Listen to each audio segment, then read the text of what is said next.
Dear friends and followers, நேற்றைய தினம் Saudi அரேபியாவினுடைய 2 எண்ணெய் தாங்கி கப்பல்கள் செங்கடல் வழியாக பிரயாணித்த சமயம் தாக்கப்பட்டிருக்கின்றன. ஏமனுடைய ஹூதிகள் தான் இந்த தாக்குதல்களுக்கு பொறுப்பெடுத்திருக்கின்றார்கள். ட்ரோன்கள் மற்றும் ஏவுகணைகளை பயன்படுத்தி தாம் சவுதியினுடைய எண்ணெய் தாங்கி கப்பல்களை தாக்கியிருக்கின்றோம் என்ற ஒரு விடயத்தை தெரியப்படுத்தி இருக்கின்றார்கள். அந்த விடயத்தை சவுதி அரேபியாவும் உறுதிப்படுத்தி இருக்கின்றது. தமது கப்பல்கள் தாக்கப்பட்டிருப்பது உறுதி என்றும், ஆனால் அதில் பயணித்த பணியாளர்கள் பாதுகாப்பாக இருக்கின்றார்கள் என்ற ஒரு விடயத்தை அவர்கள் தெரியப்படுத்தி இருக்கின்றார்கள். மேலும் 3 கப்பல்கள் அந்த வழியாக திரும்பி சென்றிருக்கின்றன.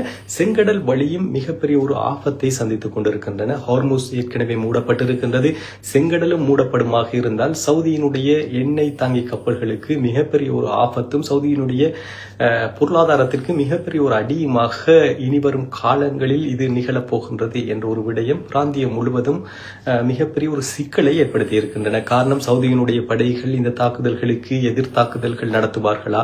ஏமன் மீது மீண்டும் போர் தொடுக்கப்படுமா? ஏமனுடைய ஹூதிகள் மீண்டும் பிராந்தியம் முழுவதும் தாக்குதல்களை நடத்துவார்களா என்ற ஒரு விடயமும், ஏன் இவ்வாறான நிகழ்வுகள் இடம்பெறுகின்றன, ஹூதிகள் ஏன் இந்த தாக்குதல்களை நடத்தியிருந்தார்கள் சவுதியின் மீது என்ற ஒரு பின்புலத்தை பார்க்கின்ற போது, கடந்த சில நாட்களுக்கு முன்பு ஏமனுடைய ஹூதிகள் ஒரு அறிவித்தலை வெளியிட்டிருந்தார்கள். செங்கடல் வழியாக பயணிக்கின்ற சவுதியினுடைய கப்பல்களை தாம் தாக்குவோம் என்றும், செங்கடல் வழியினால் இனி சவுதியினுடைய கப்பல்கள் பயணிக்க முடியாது என்ற ஒரு அச்சுறுத்தலை வெளிப்படுத்தியிருந்தார்கள்.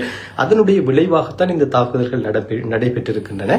ஆனால் இந்த தாக்குதல்களுக்கு பின்புலமாக சவுதி அண்மைய சில வாரங்களுக்கு முன்பு ஏமனுடைய ஹூதிகளுடைய உயர்மட்ட குழு ஈரானுக்கு சென்றிருந்தது. ஈரானுடைய உச்சபட்ச தலைவர் ஆயத்துல்லா அல் கமேனியுடைய நினைவேந்தல் நிகழ்வுகளுக்காக.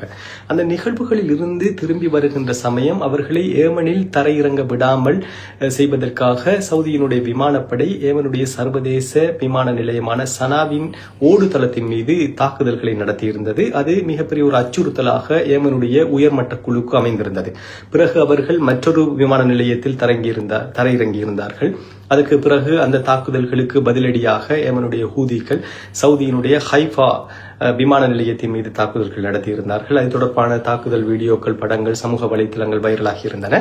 அதற்கு பிறகுதான் இவ்வாறான தாக்குதல்கள் நடைபெற்றிருக்கின்றன. பொறுத்திருந்து பார்ப்போம் இன்றைய தினம் சவுதியினுடைய நிலைப்பாடுகள் என்னவாக இருக்கின்றது, எதிர்த்தாக்குதல்கள் எப்படி அமையப் போகின்றன, பிராந்தியத்தில் இது பல்வேறு சிக்கல்களை ஏற்படுத்துமா? ஏற்கனவே ஹார்முஸ் மூடப்பட்டிருக்கின்றது.